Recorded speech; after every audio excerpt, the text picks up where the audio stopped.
Hello guys, our topic for today is about Maya personal loan guys. Sino-sino na sa inyo guys ang nakapag-apply kay Maya personal loan at na-approve agad-agad? Congratulations! For the second time around nga guys, nag-try ulit ako mag-apply kay Maya personal loan.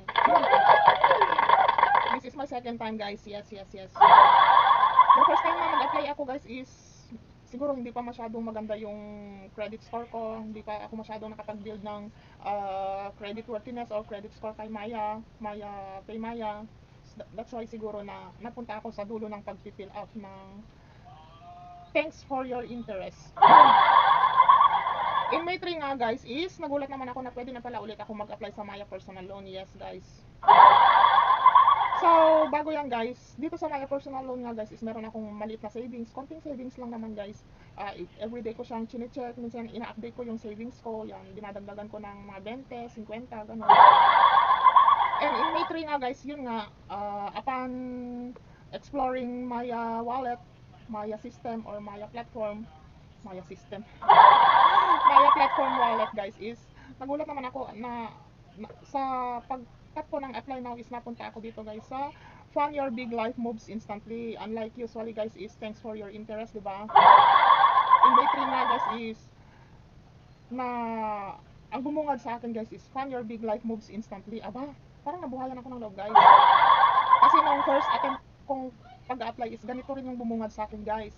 Fund Your Big Life Moves Instantly. Fund Your Big Life Moves Instantly. Low monthly add-on rates. Ano, paano ba ako magbasa? Low monthly add-on rates. Get your loan in an instant. Flexible monthly payments. Easy loan management. Yan. Manage your loan repayments within the app. For a secure and hassle-free application, your information will be shared with Maya Bank Incorporated. Low monthly add-on rates. Enjoy an add-on rate as low as 0.77 payable in up to 24 months. Ganun ako guys. Napansin nyo ba na nagbasa ako sa umpisa and then shinortcut ko tapos bumalik ako sa umpisa. Apply now. Napunta tayo dito guys sa what is this loan for. Pag napunta ka na sa page na to guys is parang 99% chances na may pag-asa. What is this loan for? Siyempre, pipili ka dito, house lot, new motor vehicle, business expansion, home repair, personal emergency, wedding, debt consolidation, tuition, travel, vacation, gadget, appliances, furniture, others. And then, siyempre, ang pinili ko guys, as always, is business expansion. Yan. And then, continue. Sa 50,000 guys, nandito tayo guys, so calculate how much you'll pay per month. Sa 15,000 in 3 months is 5,050.08 per month. Nakababa guys, diba? Kung totoo nga ganito, magbigay ng interest si personal loan, Maya personal loan sa'yo is, it's so nice and it's so awesome. Awesome. Yan, in 6 months, sa 50,000 naman guys is 8,479.77 per month. Bale, shortcutin ko na to guys ha, para hindi na tayo masyadong hahaba. Sa 50,000 naman guys, in 24 months is 2,216. Pwede na guys, diba, per month. 24 months yun guys, 2 years. In 36 months naman guys, sa 50,000, ang estimated monthly installment is 1,521.10 per month. Sa 48 months, di ba guys, available siya sa akin, no? Pero nakikita ko sa iba, hindi pa raw available sa kanila ang 48 months. Kung di ako nagkakamali, maybe a year ago siguro yun. But nasa year 2025 na tayo guys, so lumalabas naman dito guys na available ang 3 months to 48 months. Sa 50,000 guys is, in 48 months guys is 1,174.25 ang estimated monthly installment niya. Punta na tayo dito sa 100,000 guys. Halimbawa, 100,000 guys naman sa 48 months. Kung totoo nga to guys, estimated monthly installment niya is 2,348.50 guys in 48 months. Yun ay 4 years guys. 4 years, diba? 4 years. 4 years. So, try natin i-calculate to guys. Itong 100,000 in 4 years guys. Sa 2,348.50 times 48 equals 112,728 lang guys. Ibig sabihin sa 4 years guys na 100k ang uutangin mo kay Maya personal loan, ang magiging interest lang niya sa'yo guys is 12,728. Kung totoo nga yan guys, diba? Pag halimbawang ma-approve ka nga sa 100k tapos ito lang talaga yung estimated monthly installment mo. May mga nagsasabi kasi guys na ito daw calculator na to ay hindi tugma sa ano na, sa pag na-approve ka na daw, pag na-approve ka na daw is nag-iiba na daw yung estimated monthly installment mo, kumbaga parang mas mataas na daw yata. So, punta na lang, shortcut na tayo guys. Punta tayo dito sa ano, para hindi na masyadong humaba tong video na to guys. Punta na tayo dito sa kung magkano ang in-applyan ko guys. Ang in-applyan ko guys is 120,000 pesos. Kasi nung first attempt ko mag-apply guys is, nag-try lang po ako sa 15,000. Ngayon, second attempt ko mag-apply guys, nag-try naman ako sa 100. Ewan ko ba bakit nag-try ako, kasi na-try ko na sa ibang platform yung 50k, diba? Try naman natin tong medyo malaki-laki. Nag-try ako dito sa 120,000 guys. So, ang monthly niya guys is sa 3 months is meron siyang 4,400.67. Napakaliit ang interest, kung totoo nga yan guys. In 6 months naman guys, sa 120k, 20,351.45 estimated monthly installment mo in 6 months sa 120k, paulit-ulit. In 9 months naman guys, estimated monthly installment sa 120,000 pesos. Ang uulit na naman sa 30,668.88 per month. Sa 12 naman, 12, ito na yung nalabas. Nalilitaw na ko si Miss Bulong, pasensya na. Sa 12 months naman guys, ang 120,000 pesos, estimated monthly installment is 10,327.97 per month. Sa 18 months, is 6,987.81 per month. Sa 24 months, 5,318.47 per month. Sa 36 months, 3,650.63 per month. Sa 48 months, estimated monthly installment is 2,818 per month. So, ito yata yung in-avail ko guys. Ito yata. 120,000 sa 36 months. Ang magiging estimated monthly installment, sana nga, is 3,650.63. Halimbawa, dahil yan nga po ang in-applyan ko, i-calculate nga po natin ulit. 3,650.63 times 36 equals 131,422.68 guys. Kumbaga, sa 3 years guys, sa 3 years, ang magiging tubo lang sa akin ni Maya Personal Loan is 11,000 dahil 120,000 nga yan guys is minus natin 120,000 is 11,422.68 lang guys, diba? Kayo nang bahalang mag self-service ha, calculate na rin kayo sa sarili nyo guys ha. And then yun nga guys, yung in-applyan ko 120,000 in 36 months, 3,650.63 per month. Continue. How much is your take home pay? Lagot na. Siyempre inedit ko yung nature of work, source of income, job title, name of company. Kung wala kang company guys, yung pangalan ng business mo. Kung business ka, ganon. Business kasi ako guys, kaya yan lang yung maipapakita ko sa inyo. Update your personal loan, yung personal loan. Update your personal information, di ba? Meron na si kay Maya niyan, yung personal information mo. I-edit mo na lang. Tapos, dito, kailangan ng pero optional, nakalagay optional naman guys, yung PIN number, tax identification number, optional naman daw siya. Yung mother's maiden name, mother's maiden middle name, yun, update mo na lang guys kung nag-iba ka ng nanay, ganun. Ayun, no legal middle name. How much is your take home pay, diba? Tapos na tayo dyan. Yun na nga, update your profile, and then, ito nga guys, dahil wala na dito, nawala dito yung screenshot ko guys sa pagsasubmit ng nasa na kaya yun? Ito. Tapos, pagka-submit mo nun guys is, pagkatapos mong i-update yung personal information mo guys, nag-submit ka ng TIN ID lang naman, pero optional lang naman guys, yung mother's maiden name, yung email address, yung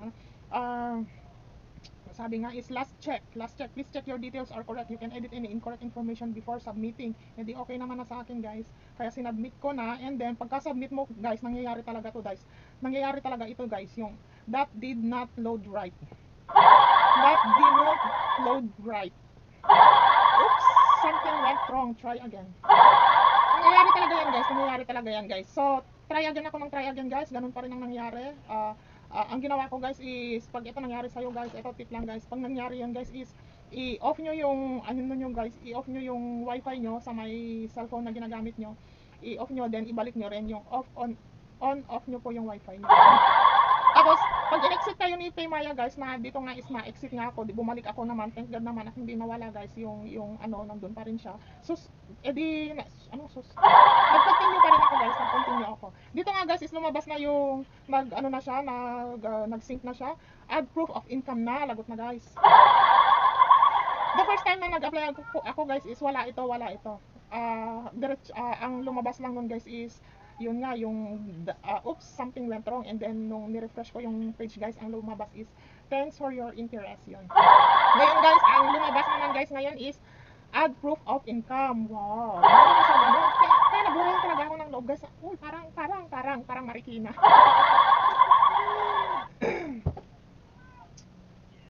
So yun guys, inantay ko lang na maubos yung oras. Pagpatuloy natin guys, nandito na nga tayo sa add proof of income. Uploading your proof of income. Meron ka ditong pagpipilian guys, self-employed. Pwede mo yan pindutin.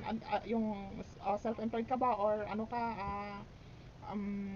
freelancer, etc. Ganon-ganon. Ako kasi guys is self-employed, business owner, or freelancer.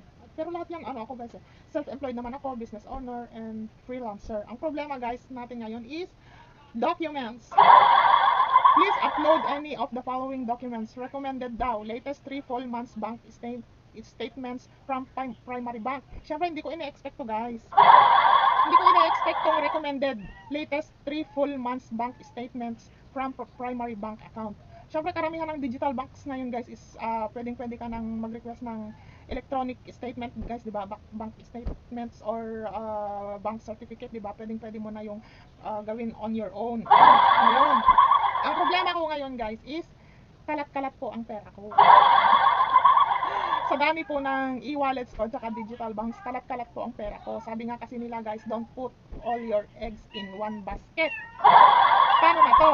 Sabi, ito pa, others, latest full year income tax documents, BIR 2316. Yun nga, example, BIR 2316. Latest audited financial statement, yan, upload documents. Kailangan, JPEG, etc. Hindi pwede yung hindi pwede yung password secured files cannot be used. Sabi nga, password secured files cannot be used. Halimbawa, nag-request ka ng electronic bank statements kay digital bank, tapos pinadala niya sa email mo, tapos dinownload mo yon, password protected po yon, kaya hindi po pwede yon. Ang dapat dyan ay, pag nag-request ka ng bank electronic statement, isi-save mo siya sa gallery mo guys. Di ba sa gallery meron doon download features. Doon ka pumunta kasi hindi siya password protected. Yun yung isasubmit mo ngayon sa mga ganito katulad ni Maya Personal Loan. So, bahala na nga si Batman guys. Namili na lang ako ng ng digital banks kasi kung lahat naman lahat kukuhanan ko ng bank statement, sino ba tong mga to, si Uno, si Maybank, si BPI, kalat na, sabi ko nga sa inyo, kalat guys. So, pumili na lang ako ng dalawa lang na mabilis kasi hindi ko nga ine-expect na maghahanap ng ganito guys, ng latest 3 full months bank statements. Ang pinili ko na lang guys is tiningnan ko kung saan madaling makakakuha nito, kung saan madaling makakuha ng bank statements na to. Sinilip ko si CIMB at madali lang naman palang mag-request. And then sinilip ko na rin si Cbank at napakadali lang din palang mag-request. Pwede ka, yung ni-request niya sa'yo is within a minute lang guys, minutes lang, hindi abutin ng 5 minutes. Halimbawa mag-request ka ng individually monthly statements, kasi tatlo nga, di ba guys, nag-request ako ng tatlo kasi 3 months daw hindi naman, ewan ko kung may option doon na, wala, tiningnan ko guys kung meron siyang option. Halimbawa kay CIMB, tiningnan ko kung may option siyang from this month to this month, isang na lang, pero wala guys, kailangan monthly, separate monthly guys. So yun, nag-request ako ng individually 3 months bank statement kay CIMB. Nag-request na rin ako kay to, sabi ko dahil kalat-kalat nga yung funds, di ba? Nag-request na rin ako kay Cbank, pero ito guys, napakaliit lang guys, napakaliit lang ng mga funds ko dito guys, promise, napakaliit lang, pero daily ko kasi silang ginagamit ko, kumbaga in and out yung pera ko dito, kaya kumbaga sila yung active talaga, hindi katulad sa ibang digital banks ko na nandun lang, nakatenga lang yung funds ko doon, hinahayaan ko lang, hindi ko sila masyadong nagagamit kasi nga bukod sa may charge yung pay with QR nila, may charge yung bank transfer nila, e-wallet transfer nila, kaya hindi ko sila masyadong ginagamit. Ang nangyayari is pinupondohan ko lang sila guys, kasi for references ko lang for in the future na baka ma-offeran ako ng mga loans nila. Yeah, di ba? That's one of my secrets guys. So yun na guys, nag-upload ako ng 3 bank statements from CIMB, and then nag-add na rin ako ng 3 months bank statements from Cbank. Pero sabi ko nga sa inyo guys, maliit lang ang ko dito guys, maliit lang ang mga pera ko dito, as in napakaliit lang, parang for daily expenses. So nandito na tayo sa pagka-submit ko guys, is eto na, we've received your application. Nakakatuwa naman guys at narating ko tong dulo na to na we've received your application, we'll need up to 72 hours to review your application, we'll notify you once we've finished reviewing. Yan, And then, exit ako sa Paymaya, and then pagbalik ko, ito ang lumitaw, we've received your application, we will let you know once we've finished reviewing your application. You can view your details, pwede nating i-view yung details natin, ano ba yung sinubmit natin, ganun. And then, today is, ano guys, today is May 8 na nga, May 8 na nga today, and upon checking guys, upon checking, we've received your application. We will let you know once we've finished reviewing your application. Until now guys, bali I finished the process in May 3, now is May 8, 2025, ganun pa rin guys, we've received your application. By the way guys, anyways, pag na-approve naman ako guys dito or disapprove, I will let you know naman guys, isi-share ko sa inyo kung i-share ko sa inyo kung magiging successful ba ako dito kay Maya Personal Loan. Syempre, gustong gusto natin tong si Maya Personal Loan guys, di ba? Dahil sa mga kumakalat na balita, napakalit nga lang niya magbigay ng interest, add-on rate interest, and um, napakalaki din niya magbigay ng approve loans. Ganon. So sana guys, pero guys, hindi naman sa ano, hindi ako masyadong nag-expect dito guys, promise. Kasi mahirap ma-heartbroken, di ba? Sa mga ganitong bagay guys, wag tayong, para sa akin lang guys ha, ako na lang, wag na, hindi ko na kayo idadamay. Sa mga ganitong bagay talaga guys is hindi ako masyadong umaasa kasi ayoko na heartbroken po ako. Yeah. Hindi ako masyadong umaasa. Kung ma-approve, oh, di ang saya-saya guys, di ba? Kung hindi naman, at better luck next time, okay lang naman, di ba? Okay lang. Oh, wala namang problema doon. At least hindi nadagdagan yung utang mo, di ba? Pero kung approve ka naman, napakalaking tulong nito kasi kumbaga, makakapagplano ka ng maayos, yung madadagdagan yung mga plano mong ang pagkakakitaan kung ganon. Pero kung sa akin kasi guys, for business or for ano lang talaga, for earnings, for additional earnings lang naman. Kaya pumapatol ako sa mga ganitong kautang. Sa totoo lang, yun nga nabanggit ko nga sa unang video ko na hindi naman talaga ako palautang, ay kung totoo ayoko ng utang, pero natuto lang din ako mangutang guys, kakanood ng mga reviews ng mga loan na yan. Yeah. Halos this year lang yan guys, this year lang ako natutong mangutang-utang, pero very grateful naman ako guys kasi first time ako nag-try sa mga bilis, mabilis, ay ano, approve naman ako guys. Sa mga first attempt apply ko naman is approve naman ako guys. Hindi ko rin alam kung bakit guys eh. Pero I'm trying my best talaga guys na wag masira yung pangalan ko kasi mahirap yun guys.